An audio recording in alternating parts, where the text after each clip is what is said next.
దేవత, ఓ మంచి దేవత, మొక్కేదందుకు చేతులిచ్చినవు, చూసేదందుకు కండ్లిచ్చినవు, ఎదగబోయేదందుకు నగలేసుకున్నావు.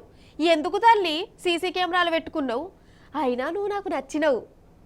ఏందవ్వా ఏంది ఈ దిక్కుమాల కవిత్వం అని చెవులు మూసుకునేరు.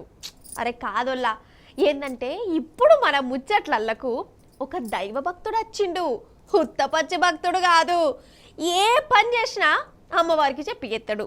అర్ధరాత్రైనా అమ్మవారి గుడికి పోయి దండం పెడతాడు. చూడు మరి ఆ భక్తుడిని. ఆ గుళ్ళకచ్చిండు భక్తుడు, పుణ్యపాదం లోపల పెట్టిండు కదా, అమ్మవారిని మొక్కుతుండు. ఏం కోరికలు కోరుతుండు కావచ్చు, చేసే పనులన్నీ దిగ్విజయంగా పూర్తి కావాలని అమ్మవారికి దండం పెడుతుండు కావచ్చు. మరి ఈయన చేసే పని ఏందో అనుకుంటుర్రా? చూడురిగా.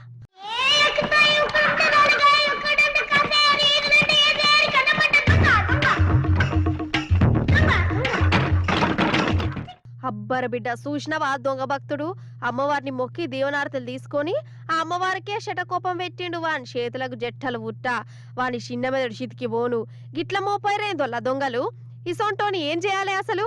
అయితే ఇది మన కాడ కాదోల్లా, మన పక్క రాష్ట్రం ఆంధ్ర ఉన్నది కదా, ఆ అన్నమయ్య జిల్లా మదనపల్లె బుగ్గ కాల్వ బాట గంగమ్మ కూడట.